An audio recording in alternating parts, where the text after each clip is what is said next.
पन्नपुर नाम के एक गांव में शादी चल रही होती है। वाह, मजा आ गया फूफा जी। शादी में क्या खाना बना है? बाराती तो उंगलियां चाटते रह जाएंगे। हाँ, तुमने सही कहा। पनीर की सब्जी का तो कोई जवाब ही नहीं। दूसरी तरफ पंडित जी फेरों की तैयारी कर रहे होते हैं कि तभी वहाँ एक चुड़ैल आ जाती है। अरे मर गया रे, ये चुड़ैल यहाँ क्या कर रही है? अरे दिवाकर जी, ये आपकी कौन सी रिश्तेदार है?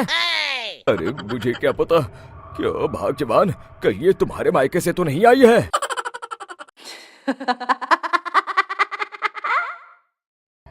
तुम लोगों की इस गांव में बारात लाने की हिम्मत कैसे हुई?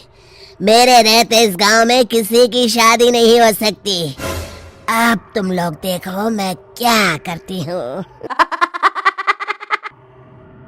अरे मर गया रे, मैंने सुना है ये जबान की पक्की है। भागो रे भागो, वरना ये चुड़ैल किसी को नहीं छोड़ेगी। हाँ, तुम सही कहते हो मोहन भाई। यहाँ से भाग लेने में ही हम सबकी भलाई है। देखते ही देखते शादी के मंडप में भगदड़ मच जाती है और चुड़ैल सब कुछ उजाड़ कर रख देती है। A few moments later. Mohan की शादी तय हो जाती है। अरे भाई, अगले हफ्ते मेरी शादी तय हो गई है, लेकिन इस चुड़ैल की दहशत के मारे तो मेरे हाथ पैर कांप रहे हैं। अरे मोहन, तुम्हारा दिमाग तो खराब नहीं हो गया?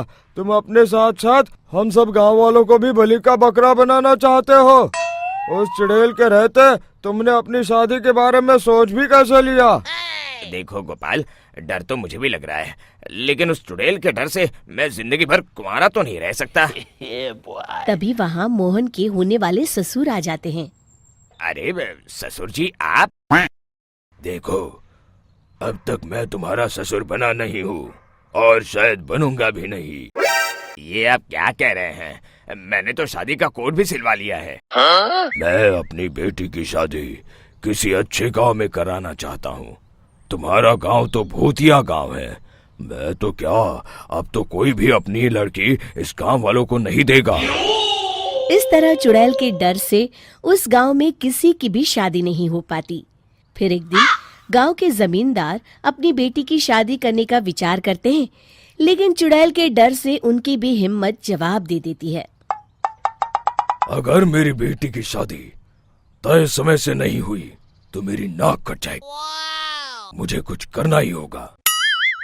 एक सलाहकार के कहने पर जमींदार काशी से एक बहुत ही नामी तांत्रिक को अपने घर बुलवाते हैं, जो भूत चुड़ैल को पकड़ने में माहिर माना जाता था। जमींदार साहब, आप चिंता मत करिए। इस गांव की सीमा में प्रवेश करते ही मुझे उस चुड़ैल के बारे में सब पता चल गया था। आप उसे जल्दी से जल्दी कैद कर लीजिए ताकि मैं अपनी बेटी की शादी कर सकूं। जब वो चुड़ैल एक इंसान थी, तब ठीक उसकी शादी करने वाले दिन ही उसकी और उसके होने वाले पति की एक दुर्घटना में मौत हो गई थी। उसका होने वाला पति आज भी भूत बनकर जंगल में भटकता है। इसलिए जब तक चुड़ैल की शादी नहीं हो जाएगी, वो किसी और की भी शादी नहीं होने देगी। ये आप क्या कह रहे हैं? अगर वो भूत भी हमारे गांव में आ गया तब हमारा क्या होगा? बात तो सही है। ये आदमी बीच में बहुत बोलता है, इसे बाहर निकालो। उसके बाद तांत्रिक बताते हैं कि अगर उस भूत के साथ चुड़ैल की शादी करा दी जाए तो वो चुड़ैल हमेशा हमेशा के लिए उस गांव को छोड़कर चली जाएगी। जमींदार साहब, आप अपनी बेटी की शादी की तैयारी शुरू कर दीजिए। मैं कुछ गांव वालों को अपने साथ लेकर उस भूत को ढूंढने जंगल की ओर जाता हूँ। इस तरह जमींदार निश्चित होकर अपनी बेटी की शादी करवाने लगते हैं, लेकिन तभी वहाँ चुड़ैल आ जाती है। मैंने तुम गांव वालों को समझाया था ना कि इस गांव में कभी कोई शादी नहीं करेगा। लगता है तुम लोग मुझे हल्के में ले रहे हो। चुड़ैल जमींदार की बेटी को उठा लेती है।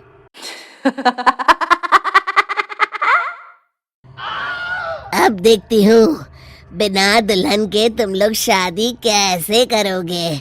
मैं इसे अपने साथ ले जा रही हूँ। छोड़ मुझे, पिताजी, मुझे बचाइए। अरे कोई मेरी बेटी को बचाओ। तभी तांत्रिक उस भूत को लेकर वहां पहुंचता है। अरे भाग्यवान, रुको, इन मासूमों को परेशान मत करो, मैं आ गया हूँ, अब तुम मेरे साथ चलो। चुड़ैल बहुत खुश हो जाती है। आप आ गए, चलिए अब हम मंदिर में चलकर शादी कर लेते हैं। छोटी बच्ची हो क्या? ये क्या कह रही हो? मंदिर में जाके दोबारा मरना है क्या? चलो, आज से हम जंगल में रहेंगे। चुड़ैल चली गई, अब मेरी शादी हो जाएगी। अच्छा। इस तरह सभी गांव वाले खुशी से झूमने लगते हैं।